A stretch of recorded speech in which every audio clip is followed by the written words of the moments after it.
Assalamualaikum warahmatullahi wabarakatuh. Saya Farah Kaisa Putri dari kelas 11-8. Saya akan menjelaskan materi tentang sistem ekskresi, yaitu paru-paru.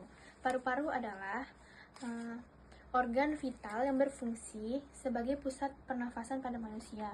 Paru-paru terletak di rongga dada, terdiri dari dua, yaitu rongga paru-paru kanan dan paru-paru kiri. Selanjutnya, fungsi paru-paru. Yang pertama, menukar oksigen dari udara dan karbon dioksida dari darah dan membantu tubuh untuk bertahan hidup dan bernafas.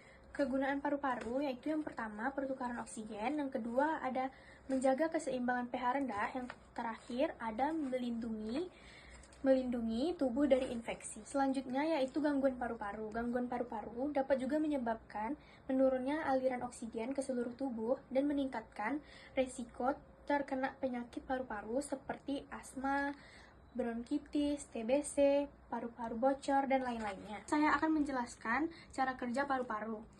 Udara kayak oksigen yang masuk ke dalam hidung menuju ke faring dan terus menuju ke laring dan terus ke trakea.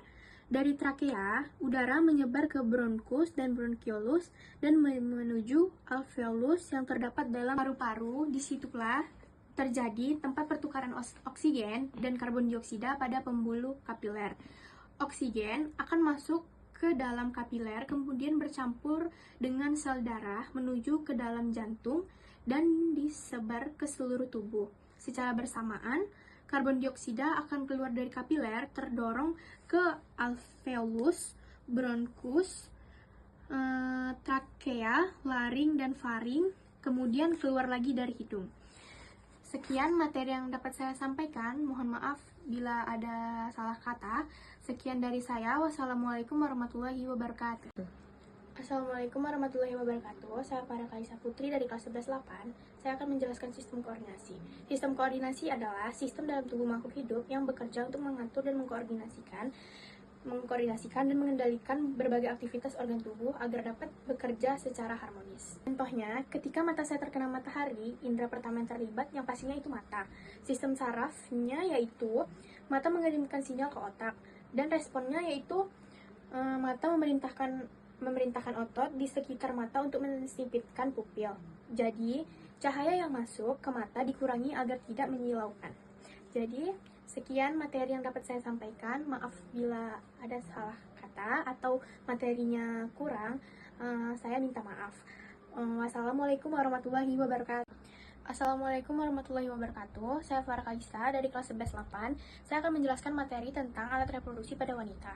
Yang pertama, saya akan menjelaskan bagian luar. Yang pertama itu vulva, bagian terluar pada kelamin wanita yang berfungsi untuk melindungi bagian dalam dan untuk jalan masuknya sperma. Yang kedua itu ada labium. Bagian dari vulva yang berbentuk seperti lipatan kulit dan terdiri dari labium mayor yaitu besar dan labium minor itu kecil, yang berfungsi untuk melindungi alat reproduksi. Yang selanjutnya itu ada vagina. Letaknya di sini ya. Fungsi dari vagina yang pertama, tempat hubungan seksual, jalan masuk penis saat berhubungan. Yang kedua, saluran menstruasi, keluarnya darah haid. Yang ketiga, jalan lahir dilalui bayi saat persalinan. Yang terakhir itu ada anus.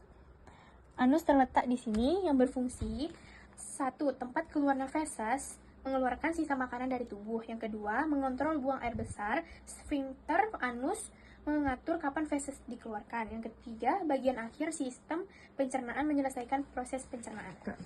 Selanjutnya, saya akan menjelaskan bagian dalam. Yang pertama itu ada ovarium. Ovarium, organ yang menghasilkan sel telur atau ovum dan hormon reproduksi wanita seperti estrogen. Selanjutnya ada tuba Fallopi. Tuba Fallopi, saluran bertemunya sel telur dan sperma untuk menjadi pembuahan. Yang selanjutnya ada uterus, saluran berkembangnya janin selama kehamilan.